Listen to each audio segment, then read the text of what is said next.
Hi everyone and welcome to 10.2 Guardians of the Dream.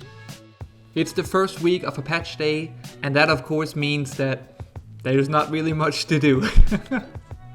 Actually, there is something to do. You can do the campaign, of course, and explore this absolutely beautiful new zone, going into the actual Emerald Dream.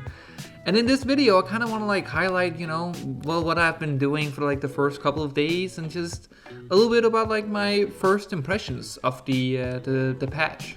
So I'm not gonna really show any story missions here, to avoid any spoilers, but just a really quick first impression. We only got 4 chapters out of the 7, and I imagine that the last 3 chapters might have some juicy stuff to it, because these first chapters were, from a gameplay wise, yeah, fun. It's your typical WoW questing, if you like it, you like it. If you don't, you don't.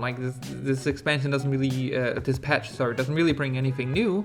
Except for, of course, that now these Drake and Aspects crest are all in your currency, which is great, amazing. But for the story wise, it's, yeah, it's basically your typical let's get a foothold chapter or storyline that WoW always do. So honestly, a little bit disappointed just from the first 4 chapters. I did also play this when it was peak hours, and there was a lot of server lag, so that didn't really help.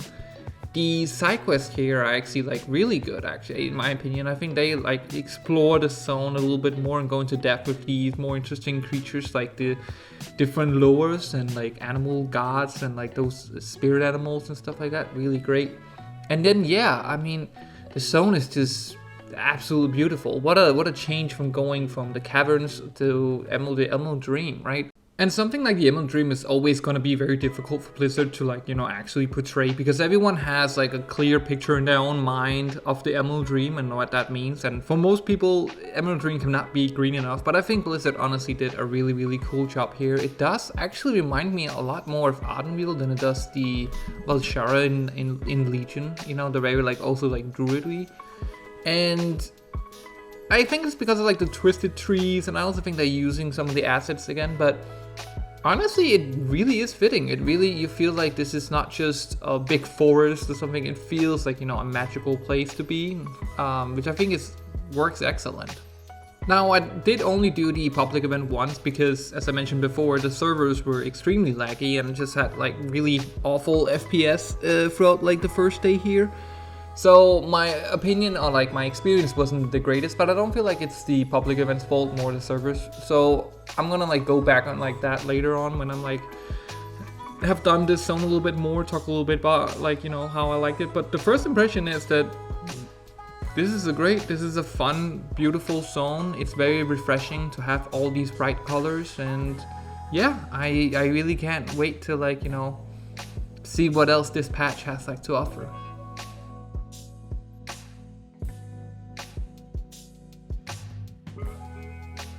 What I can, of course, talk a little bit more about is the Demon Hunter.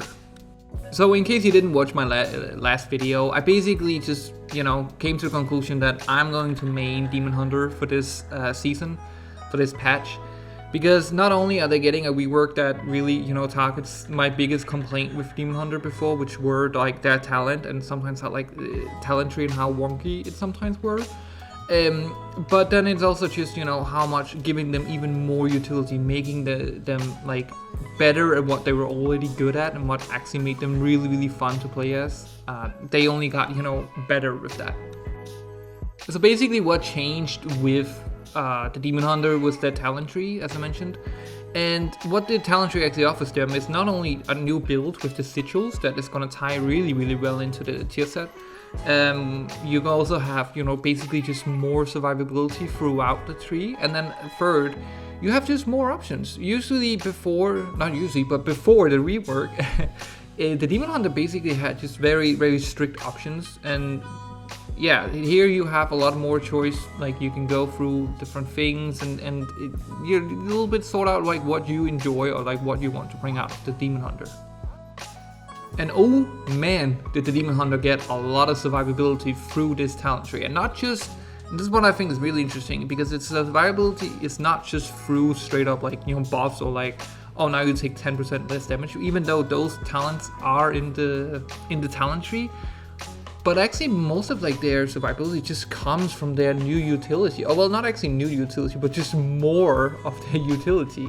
As I mentioned before, Demon Hunter right now with the rework feels similar that it did before, playstyle wise and rotation wise, but it's just doing everything it did before way better.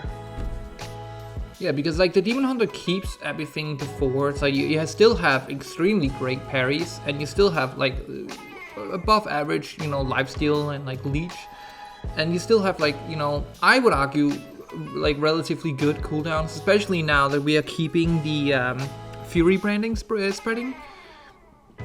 We are getting a little bit like nerfed wise, because now you won't really have to. You can still choose that if you want that talent, but you know, it doesn't seem like we're gonna play with that, having like, you know, 2 Fury brands. We're only gonna have that one, but it is like gonna spread, which is like, yeah, extremely nice.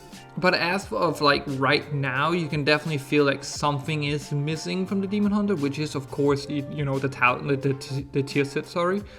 That's gonna like give, you have all these sigils, but with the tier set you're actually gonna put some damage reduction, some max HP increasing, and you know, some lifesteal into those sigils, giving you a huge defensive like attribute that you don't really have right now. So you can definitely feel that there's missing that one thing that's gonna like tie everything up like together, but like, you know, that's coming, so I can't wait for that.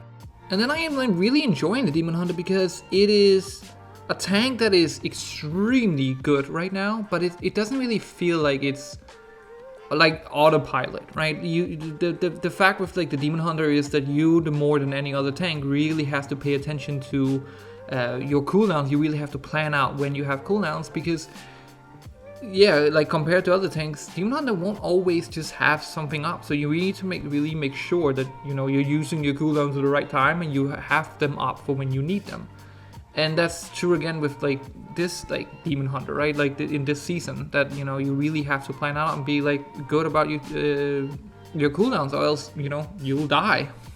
So the Demon Hunter still has that weakness of like, it just, if you're not planning your cooldowns out, if you're not doing, you know, if you're just spending, if you're overspending your cooldowns, you know, and you don't have enough for the next pack and you're just gonna die, you still has that weakness that you need to kind of plan ahead. But what the rework actually does is that it's really just like highlights the Demon Hunter's versatility of like, you know, there's barely any situations or any groups where the Demon Hunter will really like, you know, fail. Like you can basically deal with everything, especially now with all your sigils and all your utility. Darkness is also back and is getting a huge buff in Mythic Plus. Really fun cooldown. I can't wait to like, you know, really like, you know, plan out with that and, you know, like optimize it a little bit, like nerd out like what can I like, when it's the right time to use it to like save my melee DPS. It honestly just feels like the Demon Hunter is in a really great spot, and I'm really happy that I made this choice, especially now like in season 3 where I would like mainly focus on Mythic Plus. I'm still like interested in going into raiding and like seeing the raid, but I don't have any plans of like Mythic progression or anything.